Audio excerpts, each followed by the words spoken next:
I guess you're here to find out how to host a mystery party. Well, me too. They sent me this key. I'm not real sure what to do with it. Oh, well, that's neato. I guess we go on in there. Oh. Well, this is nice. How to host a mystery party.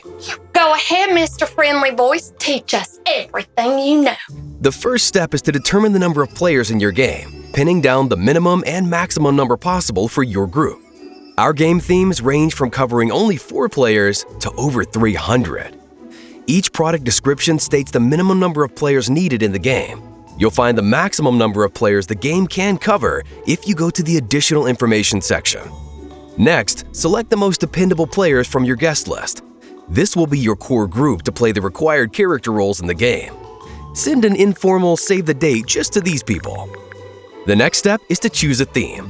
Consider the decorations, costumes, difficulty rating, and the players in your group. For example, choose an over-the-top decade theme for a group of close friends and a traditional masquerade ball game for a corporate event. Although, it would be awesome to assign the boss the blue teddy bear character. Don't even think about assigning me to that silly stuff. I'll just be a nice high school principal, maybe a doctor. View the sample game, host character list, game trailer video, and pre-game site, and verify that your guest list matches the number and gender ratio of available character roles in the main game and expansion packs if needed. Our downloadable games are instantly available upon completion of the order. A link emerges in the shopping cart. Click to download the PDF files and save them to your hard drive. Read the host instructions, print the printable file, and prepare the kit by cutting out the materials. If you have someone who's not playing, have them prepare the pages marked as spoilers so you can play along without knowing who done it. Slip the clue cards into envelopes labeled with the character and round, or you can scroll and fasten with a ribbon. We also offer each game as a party pack. This is a boxed set prepared by our staff as ordered. You can opt to make your kit spoiler-free so you can play along without knowing who done it. Shop in the Prop Emporium for our selection of decor packs, awards, victims kits, and more. Host our games anywhere. The main party area with space for the players to mingle and have conversations is all you need. Of course, your living room or backyard is perfect. Or rent a private dining room or a hotel ballroom. Whatever venue you choose, ensure there are restrooms and ample parking available. Using the host character list, the host assigns the players to their character roles and should also play a character in the game. This list designates the required and optional players. Optional players can be omitted or played in any combination. Read the bios and consider the suggested costumes to best match the players on your guest list. On another note, the murderer or thief does not know they're guilty until the end of the game. Likewise, the victim players in the murder game do not know their role until it's time. The host doesn't need to know who these players will be, as they're within the required characters. Invite your guests using any method, but we do offer free downloadable invitations for each game with text fields to input your party details and character assignments. Our invites have a complete character list and link to your game's pre-game site. Then, you manage the RSVPs, ensuring your required spots are filled. We also offer printed invitations in our Prop Emporium. Serving dinner isn't mandatory, but you should have some food offerings at your party. Offer anything from casual snacks to a formal sit-down dinner. Make a note regarding the food offerings on the invitation so your players can plan accordingly. The games are sectioned into rounds. Round 1 is ideal for appetizers. If you plan to serve dinner, pause the game before you start round 2. If you're preparing the food yourself, cook something like lasagna or a pot roast to be pulled out of the oven right on time. Another option is to order pizza, putting the game on hold when it's delivered. When should I serve my famous iron skillet apple pie delight? Round 3 is the perfect time for dessert.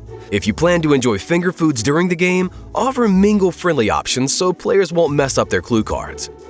Therefore, avoid things like sticky sauce chicken wing. Hun, you got all over your face. Can we get some napkins? Our games are an experience that begins the moment you invite your players, and they access the pre-game player site at yourmysteryparty.com.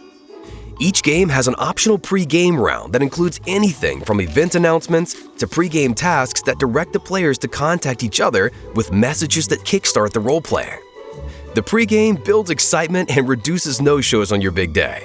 Higher challenge level games will have expanded character bios and actual clues to the mystery on the pregame site. What about decorations? Always decorate the room to fit the theme and engage all senses. If it's an old mansion theme, use spider webs, dim lighting, and candles to set the mood. Play ominous classical music or a thunderstorm track softly in the background. Party stores will stock fun decor for various themes, but there's no need to break the bank. Fairy lights and a little confetti sprinkled on tables can be enough to set the perfect ambience. The average party will last between 2 to 3 hours. The timeline is flexible as the host has optional items to include. You can shorten it to an hour and a half or extend it to over 4 hours if needed. Higher challenge levels with large groups would take longer than moderate challenge levels with smaller groups, so plan your timeline accordingly. Okay, Mr. Friendly, all of that seems very easy and fun to plan, but how do you actually play the game? Once everyone's ready, review the player instructions or view the player instruction video. Then allow each person to introduce their character to the group if you have time. Some games have a required video, a group challenge, or maybe a case file to review, but all games have a round 1 clue card for each player. The host passes them out, and the players mingle and discuss the information during private conversations, speaking to everyone at least once. The players remain in character until the end of the game, even while paused for dinner or bonus games. The storyline builds and unveils motives for the crimes, progressing the mystery's plot and achieving a high level of intrigue and suspense. Non-murder games might announce the crime at the start of this round. For murder games, a non-player victim might be known up front, announced in round 1 or at the beginning of round 2. In addition, some games will have a required video, group challenge, scavenger hunt for clues, or a case file. But most games have a round 2 clue card for each character with new information to discuss as they mingle and engage in private conversations. The murder usually happens in the middle of round 2 with victim player games. This is the optimal and most popular format. The round 2 cards tell the player they're the victim and gives instructions on becoming the victim. The victim remains in the game after revealing themselves to the group. Then, the exciting investigation commences, and the players interrogate each other using all clues. Some games will have additional evidence presented, such as a forensic report. The round concludes as each player submits a guess of whodunit to the host. After players make accusations, the host passes out the round 3 cards, and players take turns presenting their solutions. The cards direct the order for the players to read their solutions, and eventually, the guilty party confesses. The host can have an optional award ceremony after the game is over, and some games have an optional but fun alternative ending round to complete each character's story. Thank you, Mr. Friendly. All that sounds like a ton of fun. I'm going to get started right away. But, what did I do with that key? How do I get out of here?